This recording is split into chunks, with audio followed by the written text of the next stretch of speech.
పాఠశాలల బస్సులు భద్రమేనా? ఫిట్నెస్ సర్టిఫికెట్లు లేకుండానే పలు యాజమాన్యాలు బస్సులు నడుపుతున్నాయనే ఆరోపణలు. ప్రమాదం జరగక హడావుడి కంటే ప్రమాదాలు జరగకుండా ముందస్తు చర్యలు తీసుకోవాలని విద్యార్థుల తల్లిదండ్రుల విజ్ఞప్తి. రవాణా శాఖ అధికారులు తగిన చర్యలు చేపట్టాలని డిమాండ్. రాష్ట్ర వ్యాప్తంగా శుక్రవారం నుంచి విద్యా సంస్థలు పునఃప్రారంభమవ్వనున్నాయి. ఇదే తరుణంగా ఫిట్నెస్ లేని పలు ప్రైవేట్ కార్పొరేట్ పాఠశాలల బస్సులు, వ్యాన్లు, ఆటోలు రోడ్డెక్కాయి. ఏదైనా ప్రమాదం జరిగిన వెంటనే రవాణా శాఖ అధికారులు హడావుడి చేయడం తప్ప స్కూల్ బస్సులకు ప్రమాదాలు జరగకుండా ముందస్తు చర్యలు చేపట్టడం లేదన్న ఆరోపణలు వెల్లువెత్తుతున్నాయి. దీనిలో భాగంగా పలాస నియోజకవర్గంలోని మందస మండలానికి చెందిన పలు ప్రైవేట్ కార్పొరేట్ పాఠశాలల స్కూల్ బస్సులు కూడా ఫిట్నెస్ సర్టిఫికేట్లు పొందకుండా రోడ్డెక్కినట్లు విమర్శలు వినిపిస్తున్నాయి. ఆయా బస్సుల నిర్వహణ సక్రమంగా లేనందునే ఎఫ్సీలకు వెళ్లడం లేదని తెలుస్తోంది. గత విద్యా సంవత్సరంలో మందస మండలంలో పలు స్కూల్ బస్సులు ప్రమాదాలకు గురైన సంగతి తెలిసిందే. అదృష్టవశాత్తు విద్యార్థులు స్వల్ప గాయాలతో బయటపడటంతో అంతా ఊపిరి పీల్చుకున్నారు. మరోవైపు కార్పొరేట్ యాజమాన్యాలకు విద్యార్థుల ఫీజుల కలెక్షన్లపై ఉన్న శ్రద్ధ బస్సుల నిర్వహణపై పెట్టకపోవడం బాధాకరం.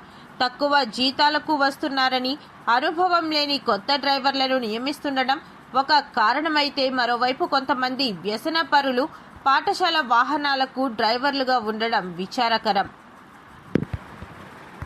మద్యానికి బానిసైన వ్యక్తులు పాఠశాల బస్సులకు డ్రైవర్లుగా వెళ్లడం ఏమిటని పలువురు ప్రశ్నిస్తున్నారు. ఆయా యాజమాన్యాలు వారిని పరిశీలించకపోవడం, పర్యవేక్షణ కొరవడం తదితర అంశాలు ప్రమాదాలకు కారణాలుగా నిలుస్తున్నాయని పలువురు భావిస్తున్నారు.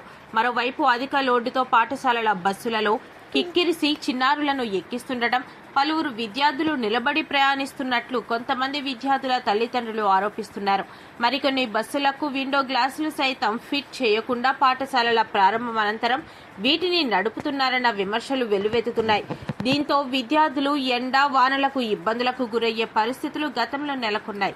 స్కూల్ బస్సులు ఈ విధంగా నిర్వహణ సాగించడం ఏమిటని తల్లిదండ్రులు ప్రశ్నిస్తున్నారు. ప్రమాదాలు జరగకముందే స్కూల్ బస్సుల ఫిట్నెస్, డ్రైవర్ల అర్హతలపై రవాణా శాఖ అధికారులు దృష్టి సారించాలని విద్యార్థుల తల్లిదండ్రులు డిమాండ్ చేస్తున్నారు. విద్యా సంస్థల ప్రారంభానికి ముందే వేలాది రూపాయల స్కూల్ ఫీజులు, బస్సు ఫీజులు కలెక్షన్ చేయడంపై యాజమాన్యాలకు ఉన్న దృష్టి విద్యా సంస్థల నిర్వహణ, బస్సుల నిర్వహణపై లేకపోవడం విచారకరమైన. ఏదైనా ప్రమాదం సంభవిస్తే బాధ్యత ఎవరిదని పలువురు విద్యార్థుల తల్లిదండ్రులు ప్రశ్నిస్తున్నారు. ఇకనైనా జిల్లా, మండల అధికారులు గత అనుభవాలను దృష్టిలో పెట్టుకుని స్కూల్ బస్సుల ఫిట్నెస్ ను తనిఖీ చేయాలని, ప్రమాదాలు సంభవించకుండా చర్యలు తీసుకోవాలని పలువురు విద్యార్థుల తల్లిదండ్రులు కోరుతున్నారు. పలాస నియోజకవర్గ ప్రజలకు నమస్కారం. పలాస ప్రజావాణి యూట్యూబ్ న్యూస్ ఛానల్ కు స్వాగతం. పలాస నియోజకవర్గంలో తాజా వార్తలు, ప్రజా సమస్యలు, రాజకీయాలు, విద్యా, ఉద్యోగాలు, అభివృద్ధి అంశాలను మీ ముందుకు తీసుకువచ్చే ప్రయత్నం చేస్తున్నాము. మా ఛానల్ ని సబ్స్క్రైబ్ చేసి మీ గ్రామ వార్తలను మాకు తెలపండి. మరిన్ని వివరాలకు 9908084752 ఫోన్ నెంబర్ ని సంప్రదించగలరు. స్వతంత్ర జర్నలిజం ను ప్రోత్సహించండి.